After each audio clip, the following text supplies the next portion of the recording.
Bonjour, bonsoir, bon après-midi à tous et bienvenue dans ce nouvel épisode d'Histoire de Daron. Je suis Fabrice, je suis votre hôte et cette semaine je vous présente Barthélémy qui a 27 ans. Quand je dis à la fin du podcast, pour inciter les darons qui voudraient venir raconter leur histoire à mon micro, je me cite, entre guillemets, si vous avez une histoire de daron ou quelque chose qui fait de vous un daron un peu impar, je ne pensais pas qu'un papa comme Barthélémy m'enverrait un mail. Et pourtant, il l'a bien fait. Alors je ne vous en dis pas plus, le titre du podcast vous a sans doute déjà mis la puce à l'oreille et il racontera beaucoup mieux que moi son histoire, mais à titre perso, cette discussion m'a subjugué. J'espère qu'elle vous plaira tout autant qu'à moi. L'info de cette semaine à propos du podcast, c'est qu'Histoire de Daron deviendra bientôt une partie intégrante de mon projet de futur magazine web, qui sera un magazine entre guillemets post-mademoiselle. Pour l'instant, son nom de code est Projet Madame, ça avance bien, ça devrait sortir dans quelques mois et vous pouvez d'ores et déjà vous abonner pour recevoir des nouvelles de la création du projet par email. Je vous mets le lien dans les notes de cet épisode. N'hésitez pas à cliquer et à vous inscrire pour suivre la création de ce magazine. Vous connaissez la ritournelle ensuite. Si vous aimez l'histoire de Daron, vous pouvez vous abonner au podcast. Vous pouvez vous abonner sur vos applis de podcast préférés, Apple Podcast, Overcast sur iPhone ou alors Podcast Addict, Google Podcast ou aussi Overcast sur Android, mais aussi sur Deezer, Spotify, SoundCloud ou même YouTube. Vous pourrez retrouver tous les liens dans les notes de cet épisode. Et je vous précise que même si vous écoutez en podcast, surtout n'hésitez pas, vous pouvez venir laisser un commentaire sur l'épisode sur YouTube, ça me fait toujours un immense plaisir de recevoir des commentaires. Je vous mets l'adresse de la chaîne également dans les notes. Enfin, si le concept vous plaît, vous le savez, vous en parlez autour de vous, vous partagez sur vos réseaux sociaux, le bouche à oreille, c'est le meilleur moyen de faire connaître ce programme. Et bien sûr, si vous avez une histoire de daron ou quelque chose qui fait de vous un daron un peu à part, vous m'écrivez un mail sur histoire avec un s de daron avec un s @gmail.com. Je ferai en sorte de vous répondre. Je vous laisse en compagnie de Barthélémy. On est avec Barthélémy, salut. Salut Fabrice. Ça va ? Ouais, super, et toi ? Ça va très bien. Barthélémy, pour expliquer un petit peu, tu m'as contacté il y a quelques mois maintenant, quelques semaines, pour m'expliquer à quel point tu trouvais que Histoire de Daron c'était cool. Et puis pour me parler de ton projet, t'as monté une start-up en fait, avec pour aller très rapidement parce que c'est pas forcément l'objet, mais en tout cas, pas le but, ouais. t'as monté une appli de rencontre en fait, on va dire avec un peu de valeur ajoutée où t'essaies d'y mettre de l'humain, c'est ça ? Exactement, ouais. Exactement. Donc tu veux me raconter un peu ça. On s'est rencontrés à la base pour ça, ouais. Avec ma casquette de mademoiselle. Et à la fin de cette interview, tu m'as dit, alors moi j'ai une histoire de daron un peu particulière, mais j'ose pas trop la raconter. Je t'ai dit, ok, tu m'as expliqué 3 minutes vraiment, et je t'ai dit, viens quand tu veux. Ouais. Tu m'as dit, je vais prendre le temps. Je t'ai laissé le temps. Et te voilà maintenant. C'est vrai, j'ai pris le temps, ouais. Ok, est-ce que tu peux te présenter rapidement ? Je vais avoir 28 ans dans quelques jours. Et je considère que je suis quelqu'un de très généreux, très ambitieux et j'ai beaucoup de chance aussi dans la vie. Voilà. Très ambitieux, ça veut dire quoi ? J'ai envie de faire beaucoup de choses dans ma vie et j'ai envie de checker plein de petites croix sur ma to-do list. Voilà, j'ai plein de rêves et j'ai envie de tous les accomplir. Donc voilà, je considère que c'est de l'ambition. T'as des checks que t'as mis dans ta to-do list, c'est devenir papa. C'était pas du tout dans ma to-do list. C'était pas du tout dans ma to-do list et c'est vrai que c'était complètement imprévu. Ça m'est arrivé hyper jeune parce que j'ai appris que j'allais être papa à 22 ans et c'était complètement inattendu. Tu n'as pas eu donc d'envie d'enfant particulière. T'as pas eu le temps en fait d'un coup d'un seul. À l'époque, j'y pensais pas du tout. Donc, clairement, j'étais jeune, j'étais un peu insouciant. J'ai terminé une année d'école en fait et je suis parti 1 an vivre en Thaïlande pour un Erasmus et du coup j'étais plutôt dans les voyages, dans comment est-ce que je vais construire ma vie professionnelle, qu'est-ce que j'ai envie de faire. Je me posais beaucoup plus ce genre de questions et en fait au bout d'un moment j'en avais marre de la Thaïlande. Je vivais à Bangkok, je sais pas si tu connais comme ville. Pas du tout, je connais ni la Thaïlande ni Bangkok. Mais autant la Thaïlande c'est un pays très agréable, autant Bangkok c'est une ville hyper éreintante, hyper fatigante, tu vois, il fait très chaud, il y a beaucoup de monde, un coup ça pue, un coup il y a la clim à moins 10 degrés, c'est très consommateur d'énergie et puis en plus énormément de vices quoi, tu vois, qui sont un petit peu partout parce que c'est une ville qui a une réputation sulfureuse assez méritée quand même.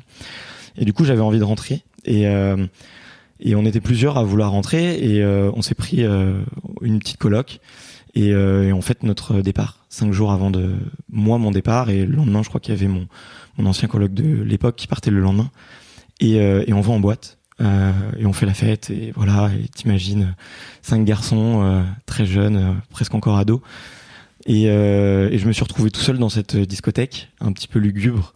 Et là, j'ai vu une fille qui me faisait des grands sourires et qui me dit viens là. Et en fait, on a passé mes 5 derniers jours en Thaïlande ensemble. Et il s'avère que il y a un soir, on s'est pas protégé. Et voilà, elle savait que je rentrais, elle savait que derrière je commençais un job, que ma vie redémarrait un petit peu de zéro. Et un mois après, elle m'envoie un message et elle me dit coucou Bart, je dois t'avouer un truc.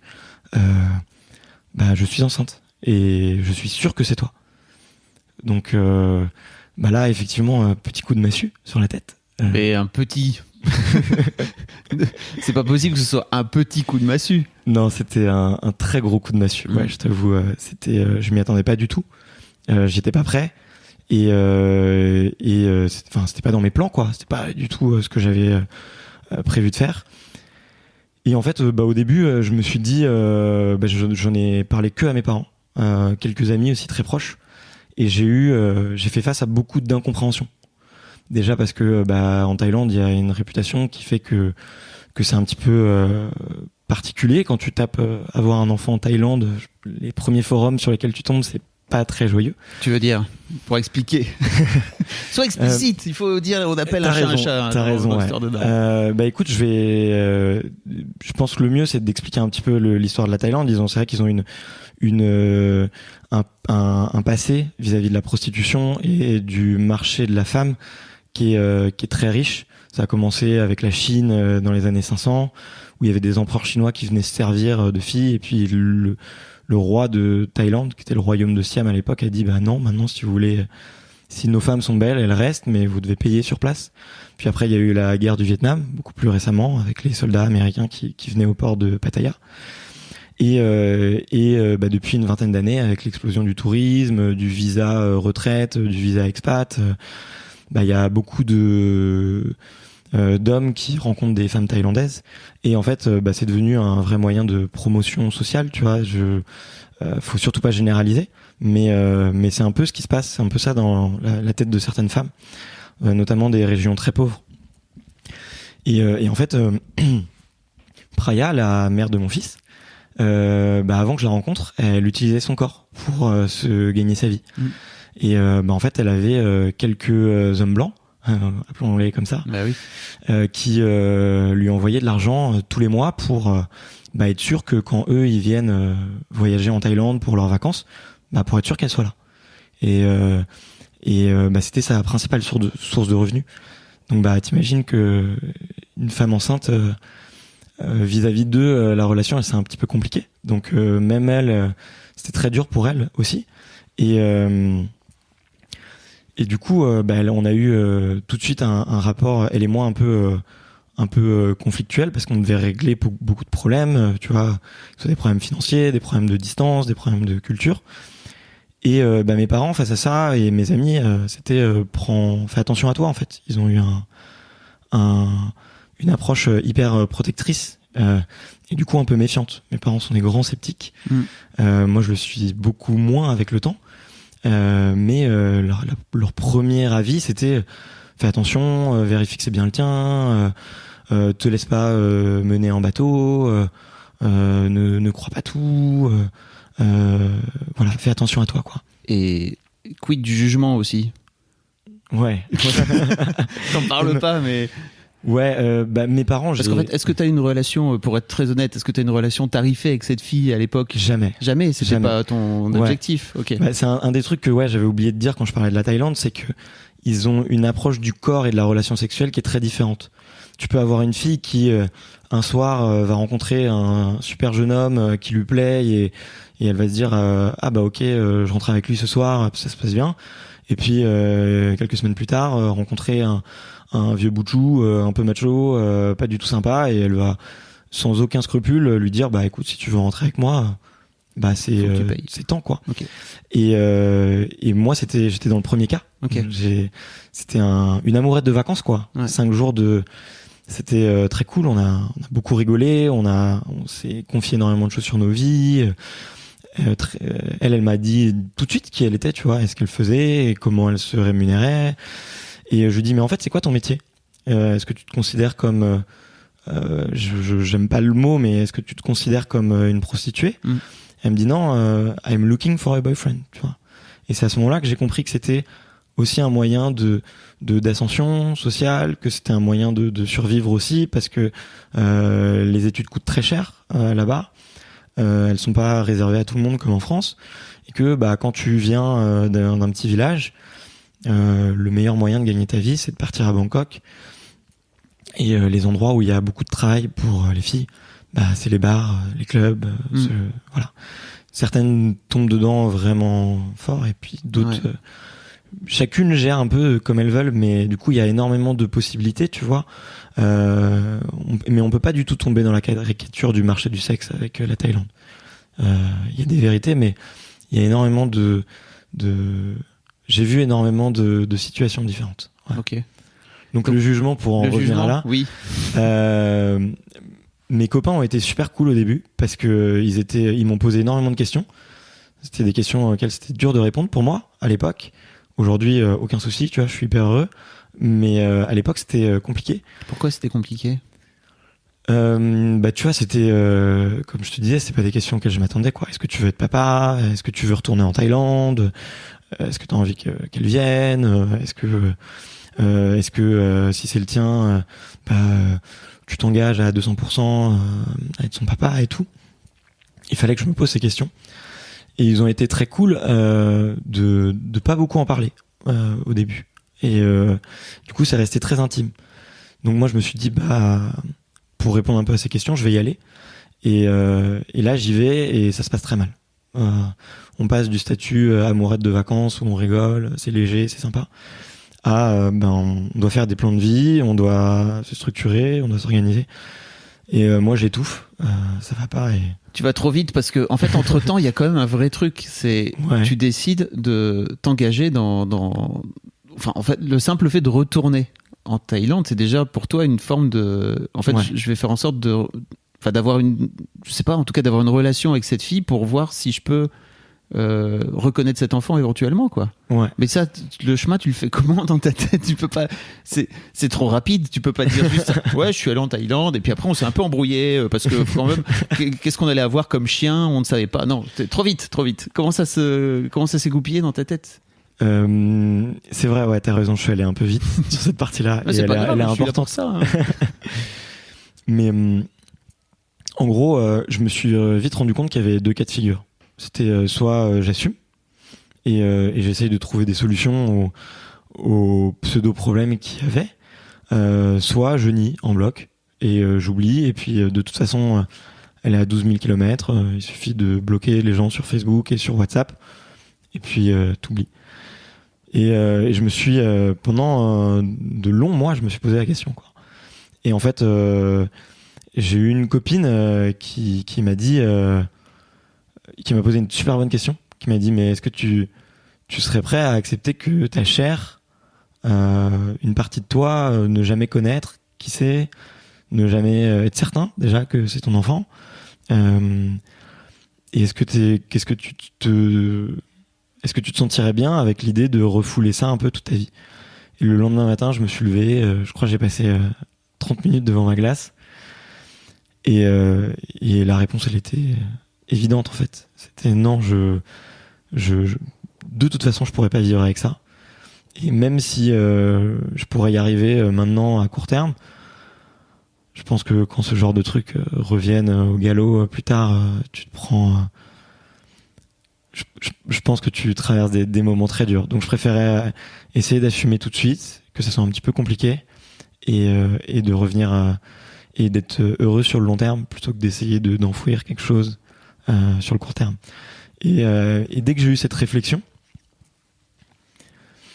il y a eu un espèce de plan qui s'est un peu déroulé devant moi, un tapis où je me suis dit, je vais prendre les étapes une par une.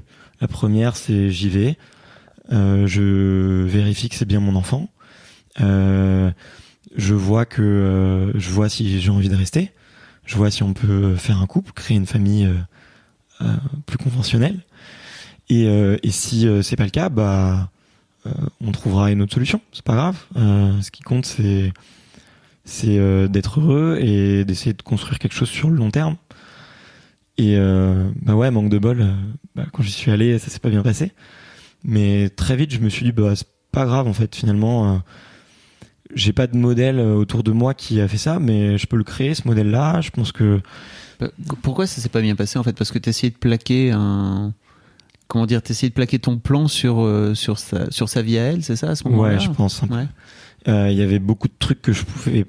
et j'assume à l'époque que j'assume... il y avait beaucoup de choses que je n'assumais pas.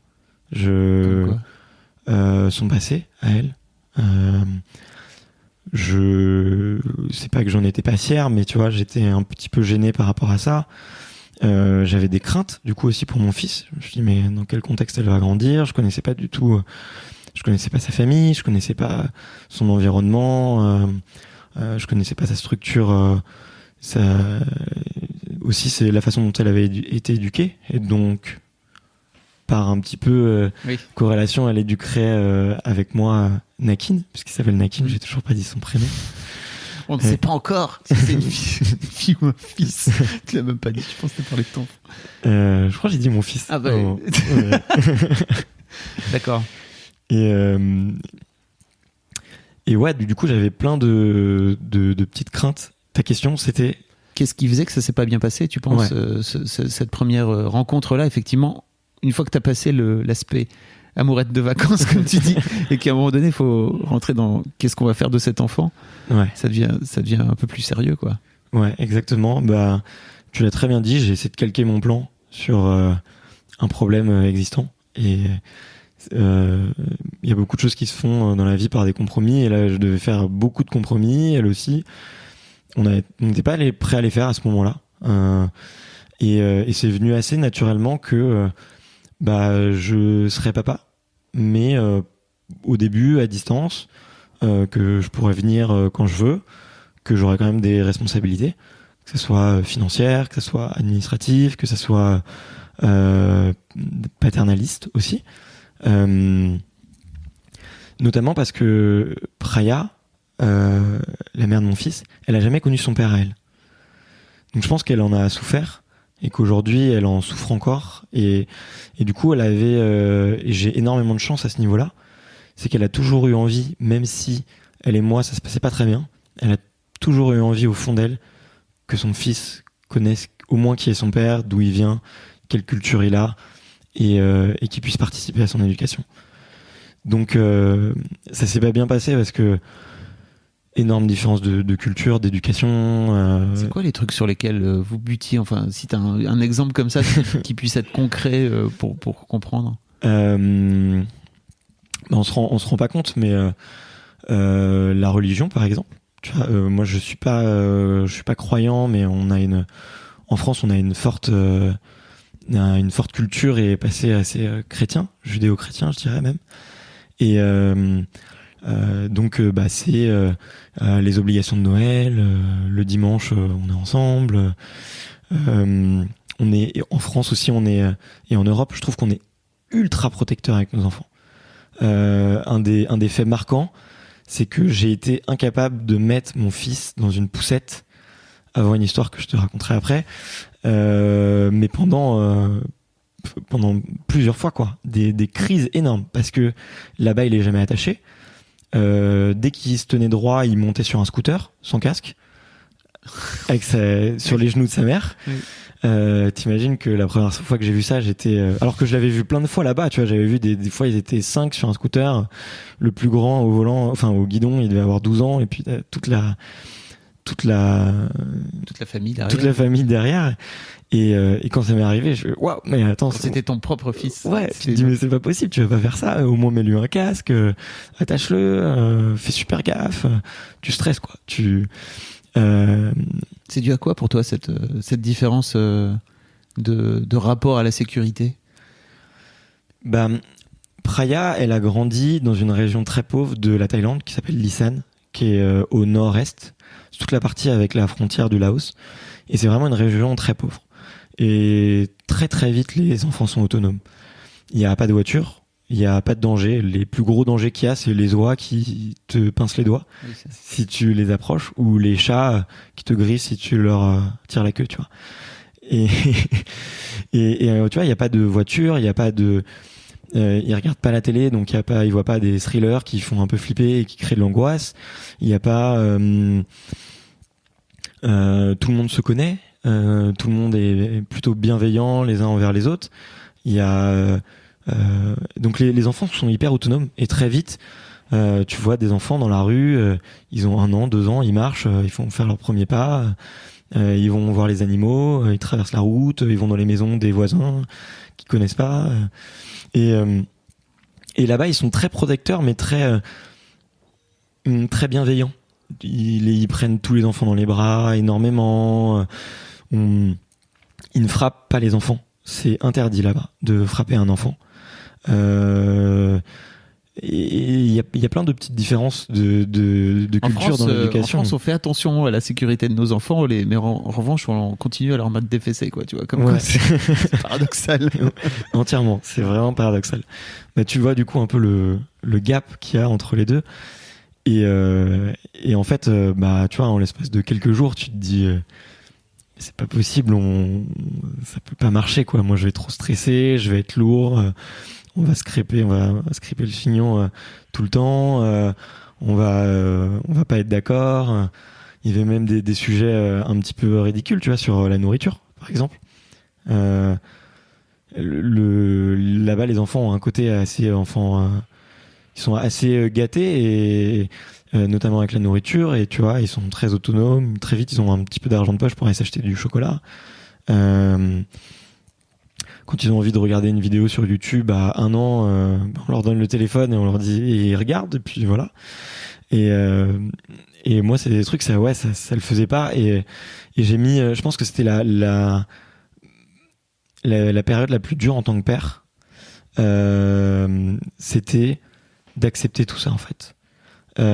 Déjà d'accepter que je serais un papa à distance, que je serais un papa un peu gâteau, qui est là dans les bons moments, qui est là pour le plus de kiff possible, qui sera pas très sévère, qui pourra pas apprendre je pourrais transmettre plein de choses, mais pas des petites choses du quotidien.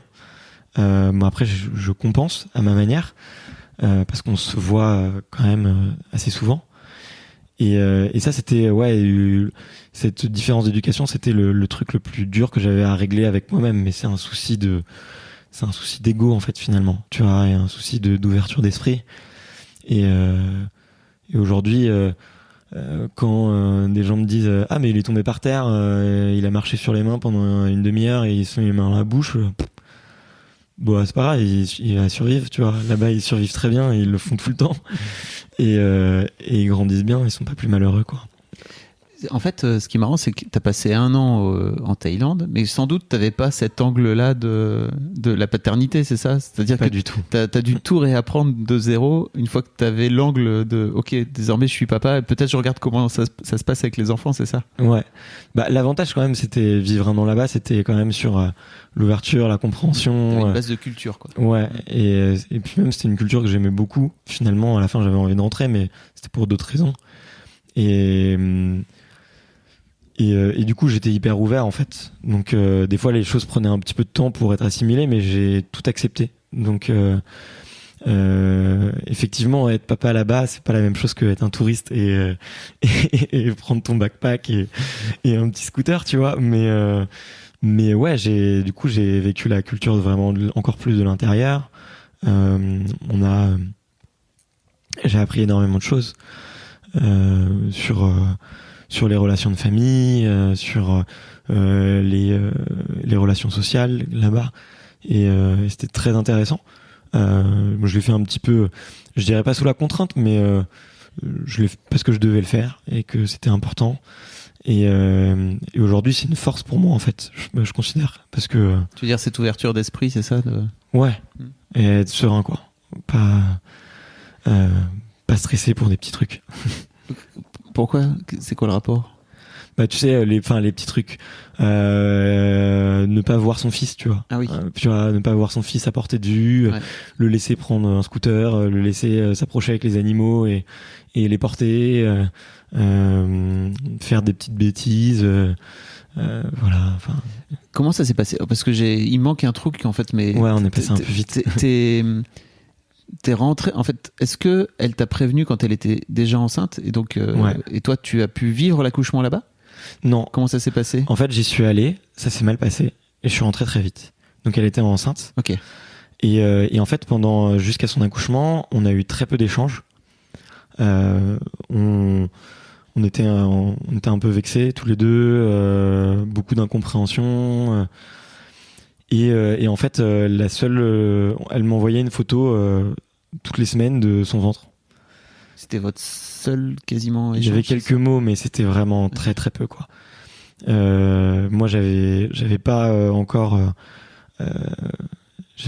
tout digéré, quoi. Tu vois, j'étais encore dans le waouh, qu'est-ce que je fais avec elle? Je m'entends pas du tout finalement. Enfin, on va jamais tomber amoureux. Et comme je te disais, tu sais, j'avais pas de modèle, tu sais, sur lequel me calquer. Et surtout qu'en plus à ce moment-là, je suis allé voir sur Google être papa en Thaïlande, où j'ai eu un enfant en Thaïlande.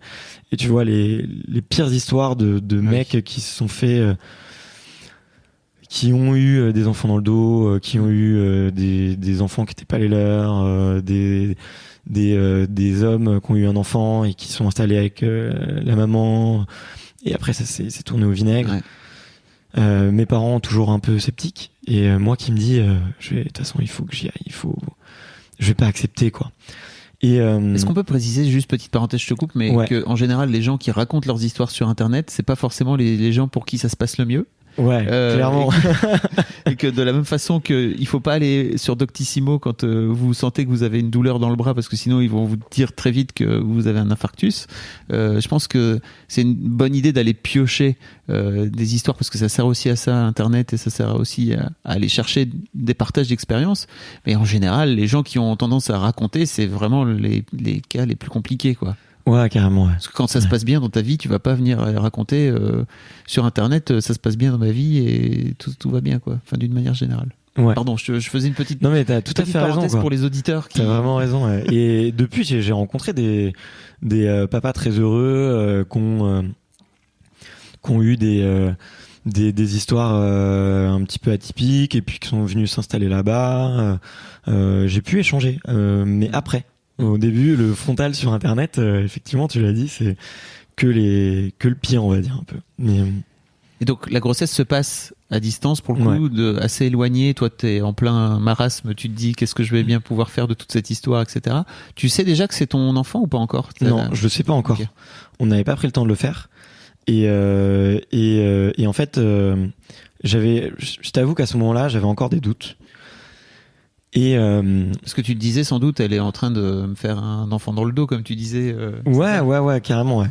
Et puis j'avais encore des petits doutes sur le fait que même si on va dire que c'était clair dans la majorité que j'assumerais et que je trouverais une solution, j'avais encore des petits doutes sur le fait que est-ce que j'en ai vraiment envie, parce que j'avais pas trouvé le bon chemin à prendre, tu vois. 22 ans en même temps. Ouais. 22 ans. Vous étiez où, vous, à 22 ans? J'étais pas prêt à faire un enfant, en tout cas. On n'est jamais prêt, hein. Franchement. Je suis assez d'accord avec l'idée. On a 9 mois pour se préparer, je pense. Et moi, du coup, j'ai eu un petit peu plus parce que après quelques mois après la naissance, j'y suis retourné.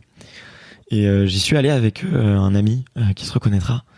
Et on a juste passé quelques jours dans le village natal de Praia. Et là, en fait, il s'est passé un truc assez énorme. Elle est venue nous chercher à la gare de train, on avait nos sacs à dos, et lui était dans un petit landau, et je le regardais un petit peu de loin, je n'osais pas trop l'approcher. Et au bout d'une heure, elle me dit, bah tiens, je dois aller faire une course, prends-le. Ah. Ouh. Et en plus, j'avais pas spécialement d'empathie pour les enfants à l'époque. Vraiment, je te dis, je me posais pas la question, j'étais pas spécialement enjoué avec les enfants, j'avais pas cette fibre de j'adore les enfants. Ça a beaucoup changé depuis, mais à ce moment-là, j'avais pas du tout ça. Et donc au début, je stresse un peu, faut que je le tienne par la tête, s'il fait ça, je fais quoi, s'il pleure, ça veut dire quoi. Et elle m'explique en quelques phrases. Et là, il se passe un truc assez électrique. Où il se met à dormir dans mes bras. Et moi, je me dis, je commence à avoir des fourmis, mais je reste là. Et au bout d'un moment, ça m'apaise, ça me fait du bien. Et quand il se réveille, il se met à me regarder, à me toucher le visage, à découvrir, à regarder un petit peu partout, à ouvrir la bouche, faire des petites bulles. Et je sais plus exactement pourquoi quelqu'un me propose de le reprendre. Je pense que ça faisait bien 1 heure qu'on s'amusait entre père et fils. Et là, la personne me le reprend et il se met à pleurer. Et il se met à pleurer fort. Et du coup, je lui dis ok, je le reprends. C'est peut-être parce qu'elle était bien dans mes bras. Et dans la seconde où je le reprends, il s'arrête de pleurer. Et ce petit aller-retour, il a duré quasiment 24 heures. On prend la voiture, on va du coup chez sa grand-mère, on se prend un petit matelas, on dort, on fait la sieste sur un petit matelas de un lit de camp presque, tu vois. Et pendant 24 heures, on se quitte pas. Et même pour reprendre sa mère, c'était dur, quoi. Et à ce moment-là, je me suis dit, ouais, en fait, même si j'ai pas besoin de faire de test de paternité, tu vois, il s'est passé un truc, j'ai encore du mal à mettre des mots dessus, mais peut-être que ça arrivera avec le deuxième ou mon prochain enfant, mais là je comprenais pas, mais c'était évident encore plus. Et là je dirais que la belle histoire a commencé, quoi. Et la belle histoire a commencé, ça s'est mieux passé avec la maman, voilà, on s'est mis d'accord sur des petites choses comme le fait que j'allais soutenir financièrement, que on pourrait faire un Skype toutes les semaines, que je pourrais donner des nouvelles, elle aussi, qu'on se débrouillerait pour faire un visa français, qu'elle pourrait venir, qu'elle pourrait en profiter, que si elle a des projets professionnels, je serais son premier fan. Un truc de couple, quoi, finalement. Ouais, presque. Mais sauf qu'on n'était pas en couple. Okay. On se faisait pas de bisous. Okay. On se faisait des câlins de temps en temps. Parce que tu disais tout à l'heure, j'arriverai jamais à tomber amoureux d'elle. T'avais aussi ce fantasme de j'ai besoin que la mère de mon enfant ce soit quelqu'un avec qui j'ai une relation, c'est ça? Ouais, je pense. Mais j'ai la chance d'avoir des parents qui s'aiment encore beaucoup et qui m'ont fait croire en ce modèle-là. Donc forcément, j'ai envie de reproduire la même chose. Les usurpateurs. et leur histoire, elle est très belle et je suis hyper heureux et hyper reconnaissant d'avoir des parents comme ça. Tout le monde n'a pas cette chance-là. Je sais pas si c'est une chance d'ailleurs, mais moi je considère que c'en est une. Je sais pas. Si toi t'es heureux comme ça, je pense que c'est bien. Il suffit d'être heureux. Et on a commencé petit à petit à accepter que on n'aurait jamais notre maison à tous les deux, peut-être, qu'on serait pas amoureux, qu'on referait sûrement pas d'autres enfants ensemble, que on a commencé à accepter ce genre de choses et ça se passait de mieux en mieux. Alors je te disais pas que tout était rose parce que oui, il faut pas donner de chocolat à un bébé, ou parce que faut faire attention quand il traverse la route, même s'il y a personne, même s'il y a une voiture qui passe toutes les 24 heures, tu vois, ou ce genre de petites choses. Mais c'était le début où tous les deux on s'est dit on va faire avec. Et du coup je suis rentré, ça se passait bien, j'ai commencé à en parler, et j'ai eu 2 chances. J'ai eu la chance d'avoir des parents qui m'ont dit trop chouette, on y va, on fait un test de paternité, on va être là souvent, on va y aller, on va rencontrer tout le monde, on va lui donner envie d'aimer la France, on va lui donner envie de connaître mieux ses grands-parents, de connaître sa famille, de connaître qui il est. Et j'ai une deuxième chance, c'était mon manager de l'époque, qui s'appelait Gaston, et qui a eu un enfant très jeune. Et quand je lui en ai parlé, j'en avais parlé quasiment à très peu de gens dans ma boîte, parce que c'était encore dur d'en parler à l'époque, tu vois. Et quand je lui en ai parlé, il m'a dit mais attends, c'est une super nouvelle. Enfin, c'est pas, c'est trop bien, quoi. Il faut que tu sois heureux, faut que tu sois fier de ça. Et il m'a plus ou moins mis un petit challenge, c'était de me laisser un petit peu de temps pour annoncer la nouvelle de manière bienveillante et cool à tout le monde. Donc j'avais organisé un petit dîner avec un déjeuner avec mon équipe. On s'est retrouvé à 50, je crois. Et en plus je devais faire un discours, j'avais la voix cassée parce que je m'étais cassé une corde vocale. Enfin, c'était un moment assez émouvant pour moi, mais depuis c'était une délibération parce que déjà j'en parlais à 50 personnes d'un coup, donc ok, j'ai su, mais c'est trop bien. Et puis en plus les gens allaient mieux me connaître, et c'est une partie de toi que tu peux sur lesquelles tu peux rester discret, mais il faut, quand les gens en sont conscients, ça facilite les relations, quoi, tu vois. Il y a de l'empathie qui se crée avec certains, la compréhension qui se crée avec d'autres, la bienveillance, et ça c'était un chouette moment, vraiment un chouette moment. Et petit à petit, j'y suis retourné avec mes parents, on a fait un test de paternité. Le test de paternité, c'est assez marrant d'ailleurs. Je sais pas si tu sais à quoi ça ressemble. Je connais rien. Mais en gros, donc ils font une prise de sang sur la maman, l'enfant et sur le père. Et en fait, ils comparent des deux allèles du gène. Et en fait, ils ne peuvent pas garantir à 100% que c'est le papa. Mais la seule chose qu'ils peuvent te dire, c'est: nous n'avons aucune preuve scientifique que vous n'êtes pas le papa, parce que l'enfant doit avoir une allèle de chaque parent. Et du coup, la première phrase que j'avais lue sur le papier, c'était nous n'avons aucune preuve que vous n'êtes pas, enfin que vous êtes écarté, quoi. Tu vois, comment je pourrais le formuler, parce qu'il y a une double négation. C'est que vous n'êtes. On ne peut pas garantir que vous n'êtes pas le papa. Voilà. Voilà. Et du coup, c'était c'était assez marrant. Et tu disais que toi-même, tu avais passé un cap dans ta relation, en tout cas, à cet enfant, et que tu disais limite que c'était plus une formalité qu'autre chose, c'est ça? Ouais, c'était vraiment une formalité. En plus, on en avait besoin pour faire son visa français. Donc et en fait c'était le début d'une démarche administrative qu'il fallait faire. Alors on est un pays un peu lourd administrativement parlant. Pour mon fils, ça n'a pas été si long que ça, mais elle, pour venir et lui faire un visa, alors que c'est la mère de mon fils, c'était plus compliqué. Ah ouais? Ouais. Ça coûte du temps, de l'argent, faut être patient. Puis en plus, il y a la grosse barrière aussi de la langue et de l'alphabet, quoi. Parce que l'alphabet thaï, je crois qu'il y a plus de 70 lettres.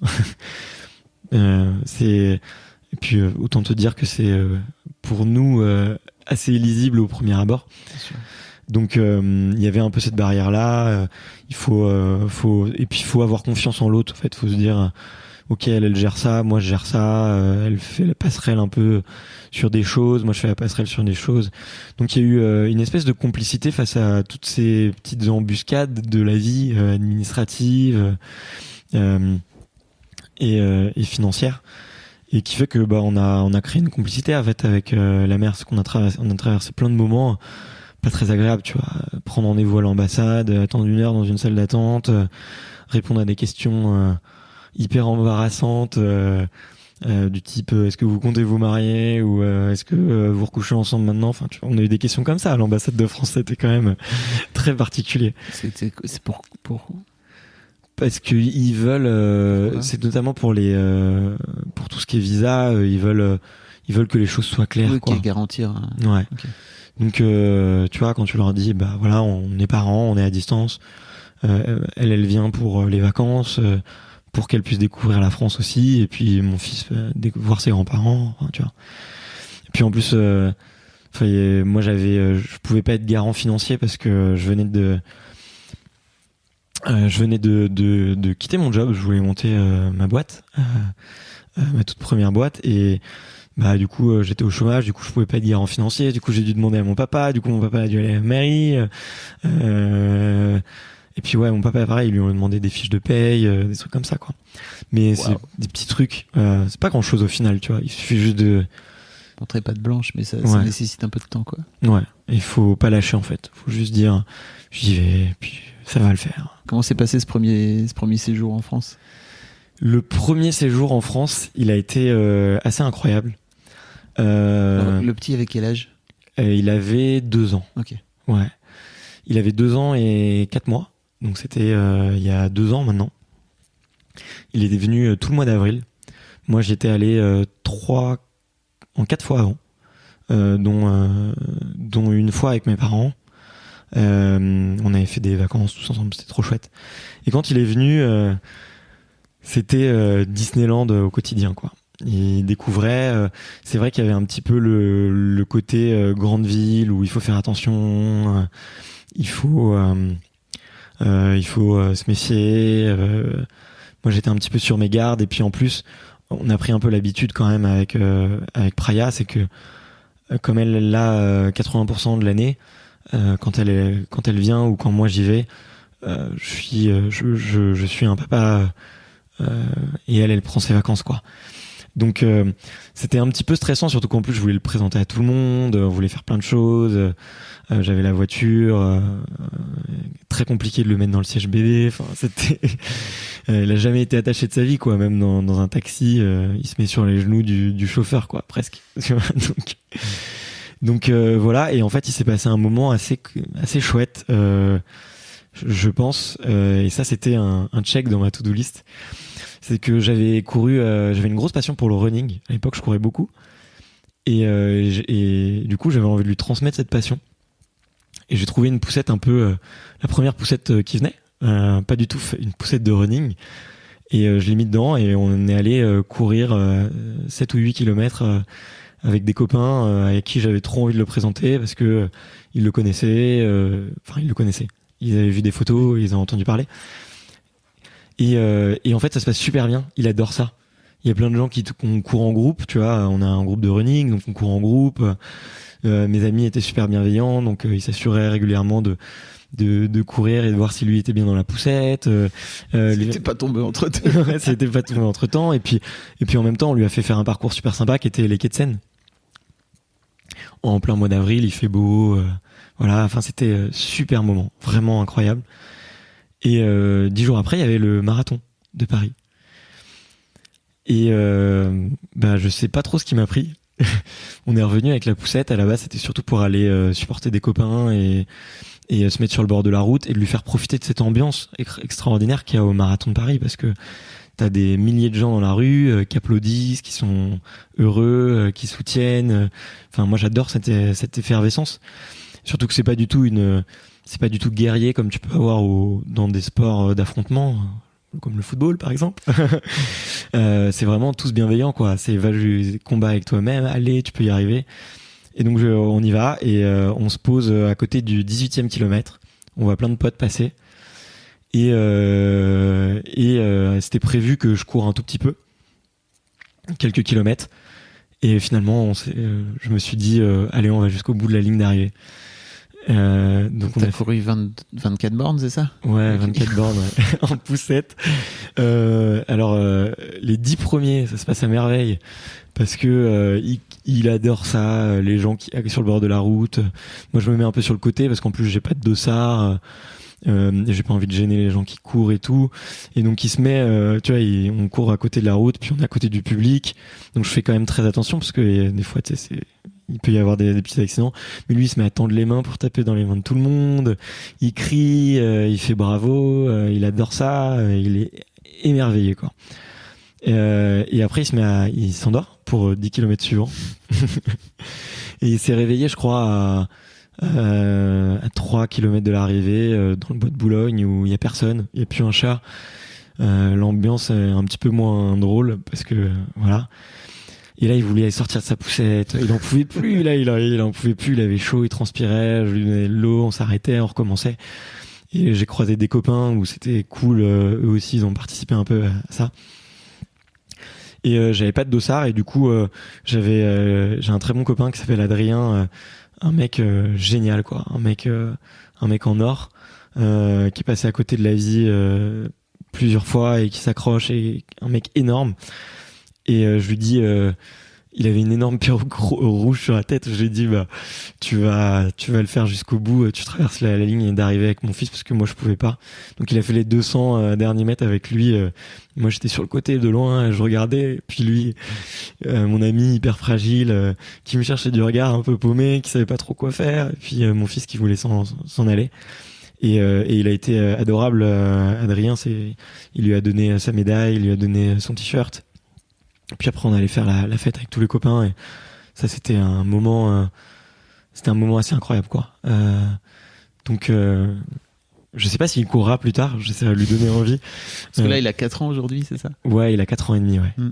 Et il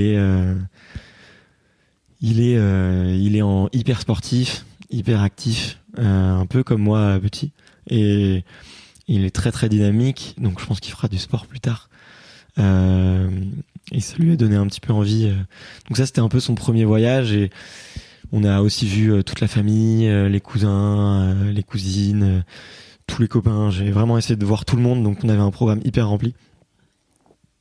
Et c'était vraiment très cool. Et il est revenu en France, parce que il y a quand même un gros avantage sur le visa Schengen, c'est que c'est 90 jours. Et tu peux les placer comme tu veux dans une année. Ah, okay. Donc en fait, pour nous, c'était assez intéressant, parce que plutôt de se dire on fait une fois 90 jours, on va faire 3 fois 30. Et du coup, elle a pu venir plusieurs fois. Elle a pu venir plusieurs fois en France, et elle est revenue à Noël pour ses 3 ans. Et quand ils sont venus, on est allé à Disney, on a fait plein de trucs de touristes, et puis Noël quoi. Et ça c'était aussi très chouette. Je me souviens en plus du moment où on est allé à Disneyland Paris le jour de ses 3 ans, vraiment le jour même. Et en fait normalement c'est gratuit pour les enfants, mais de moins de 3 ans. Mais en fait c'était ses 3 ans, donc il avait plus de 3 ans. Ils ont fait payer. Ils nous ont fait payer, j'ai tapé un scandale. Je vais utiliser Twitter, mais je n'ai pas très doué pour ça. Ça n'a pas marché. Même si j'avais le sourire, je disais quand même, vous pourriez être sympa, ça n'a pas marché du tout. Donc faites attention si vous emmenez votre enfant le jour de ses 3 ans. Ouais. Un jour avant, et pas le jour. Non, et puis à chaque fois qu'il vient, on essaye de faire plein de trucs. Et là, ce qu'on est en train de se dire avec mon père, c'est comme mes parents ont récemment acheté un appartement dans les Alpes, essayer d'en profiter et de lui faire du ski.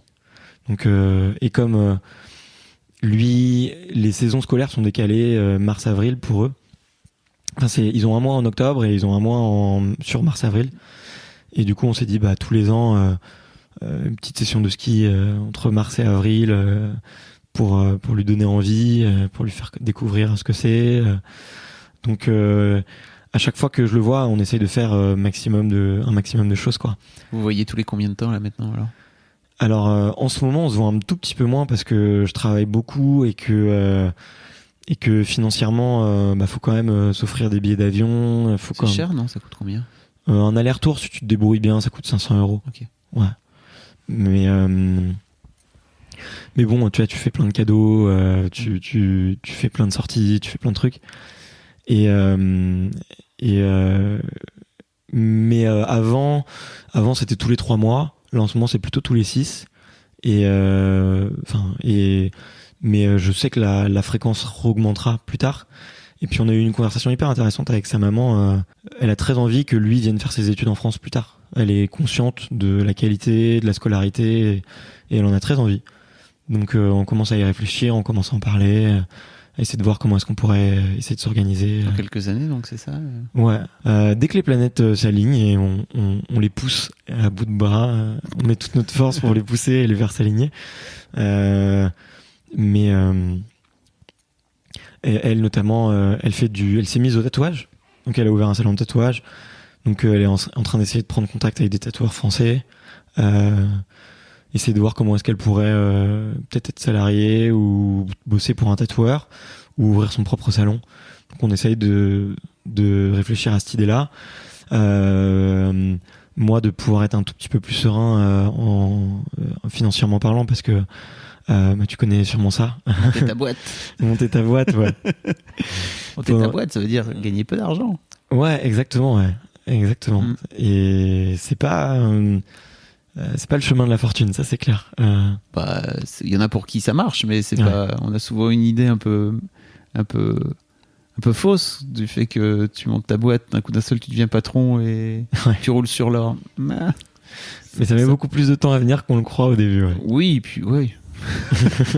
Enfin, même ça n'arrive jamais. Enfin, en tout cas, tu finis.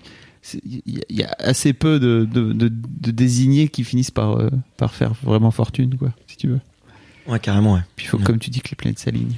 Ok, donc. Et comment ça se passe aujourd'hui, votre relation avec ton fiston? Parce que est-ce qu'il parle français avec toi, par exemple? Comment ça se passe? Vous parlez anglais? Il commence à apprendre le français, gentiment, quelques mots.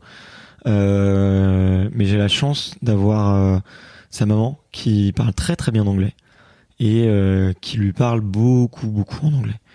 Et du coup, toi, tu parles peu thaïlandais finalement, c'est ça? Mais en fait, si je le parle un petit peu, je baragouine 2-3 trucs, puis surtout j'ai appris quoi. Mais j'ai fait une rencontre avec une orthophoniste qui étudie beaucoup l'enfance et elle m'a appris beaucoup de choses sur l'éducation et notamment sur c'est la complexité de la langue, ouais, et l'apprentissage. Et elle m'a tout de suite conseillé de me concentrer sur l'anglais. Vraiment de me concentrer pour lui apprendre cette langue-là, de lui montrer les barrières, et surtout pas essayer de lui apprendre le thaïlandais qui était pas du tout une langue naturelle et que je parle très mal finalement, et de pas me forcer à faire ça, mais de me concentrer sur l'anglais. Et dès qu'il commencera à avoir plutôt 7-8 ans, et que son cerveau pourra assimiler un petit peu plus de langues, de commencer à lui apprendre le français. Mais pour l'instant anglais et c'est trop cool le moment où Nakin dit How are you daddy et qui commence à prononcer des phrases et qui comprend qu'il faut qu'il me parle en anglais et qu'on arrive à échanger, à se dire des choses. Ça c'était vraiment des très bons souvenirs, quoi, de pouvoir communiquer, d'échanger par les mots. C'est vraiment très chouette. Elle se concrétise comment alors aujourd'hui, votre relation, maintenant qu'il grandit un peu? À distance, par exemple, vous parlez par Skype, c'est ça? Ouais, on se fait des appels visio une fois par semaine. Okay. On essaye de prendre un petit peu de temps l'un pour l'autre. Bon, il y a le décalage horaire à gérer, mais on a trouvé nos créneaux. On se voit pas beaucoup, mais elle m'envoie des photos. Moi, je lui envoie des photos et je sais qu'elle lui parle de moi. Je sais que elle lui dit quand je lui envoie des choses. Je suis pas absent pour autant. Okay. Vraiment, je sais qu'elle me fait qu'elle m'intègre entièrement. Alors peut-être pas au quotidien, mais lui, il sait très bien que j'existe et quand on se retrouve, c'est des heures de rigolade et on se lâche plus et on s'amuse. Mais au final, ça va plutôt bien. Ouais, et toi, ça te va bien cette relation-là, et lui, t'as la sensation qu'il s'y retrouve aussi, quoi. Enfin, en tout cas, il est encore petit pour le. Ouais, il est encore petit. Je te dis, j'ai lâché beaucoup j'ai assumé le fait que je serais pas du tout un papa dans les conventions, dans le cadre qu'on connaît, et je l'ai assumé, et c'est vrai que effectivement je le vois pas beaucoup, je participe pas à tout, et pendant très longtemps ça a été un complexe. Sa mère, ça lui va très bien, enfin très bien, elle a accepté aussi parfaitement, et elle préfère largement que je sois là, que je participe, que que j'essaye de lui donner la culture française, que j'essaye de lui apprendre des choses sur la virilité, que je sois l'homme de temps en temps, que je lui fasse beaucoup de cadeaux, tu vois. Elle préfère largement ça que je sais pas, qu'on soit très fâché, qu'on se parle pas du tout, que on ait une mauvaise relation. Donc je pense qu'un jour on se rapprochera physiquement. Je te disais, on pense à l'éducation et on se dit que ça va venir, mais à l'heure actuelle, on se contente de ce qu'on a et elle comme moi, on est très heureux dans notre vie, même si ça a mis du temps à venir parce qu'on a eu des moments un peu durs. Petit à petit, le chemin se trace, tu vois. Et... Avant que je te pose ma dernière question, j'avais une question, c'était pourquoi t'avais honte? En tout cas, t'étais embarrassé de venir raconter cette histoire au micro d'Histoire de Daron, ça m'intéresse. Mais c'est vrai, on en a très peu parlé un petit peu au début, mais tout au long, il y a beaucoup de jugements quand même. Quand tu en parles, quand tu touches sur ce sujet, j'ai eu des mâchoires qui tombaient par terre, genre je te crois pas, montre-moi des photos. Carrément. Ouais. Des preuves. Ouais, carrément. Genre, et tu sais, et ce qui est un peu fatigant, c'est, enfin, ce qui pouvait être un peu fatigant, c'est de toujours raconter la même histoire et d'avoir toujours des questions un peu improbables. Et au début, j'étais un petit peu sceptique. Ce qui m'a donné envie, c'était un peu ta bienveillance et les questions que tu posais aux autres papas que je trouvais cool, c'était posé. Et c'était pas du tout dans le choc, je vais vous confier un dossier avec le titre un peu putaclic et tout ça quoi. Alors que des mots clés, oui, il y en a. Des mots clés, il y en a. Ton histoire, il y en a. Déjà, c'est pas un truc dont je me vante, donc je m'attendais pas trop à participer. Et en plus parce que j'ai eu des petites retombées qui étaient un peu fatigantes des fois, et maintenant ça m'a passé quoi. Okay. C'est genre ok, tu juges, tant pis pour toi, c'est toi qui es fermé d'esprit, c'est pas moi je suis bien, et je m'éclate quoi. Tu sais pourquoi c'est important que tu viennes raconter ton histoire? Je pense à toi qui va taper dans Google comment faire un enfant machin. Voilà une histoire positive en fait que tu as réussi à... Alors on sent que ça a été un combat pour toi et que ça n'a pas été facile, mais en tout cas tu as réussi à en faire un truc positif je pense dans ta vie et t'as l'air d'être serein avec ça. Carrément. Du côté de la maman et du fiston ça a l'air d'aller bien aussi. Et ça va sans doute faire qu'aller de mieux en mieux, en tout cas ça se sent. Ouais, c'est sûr. Donc bravo pour ça et puis merci d'être venu.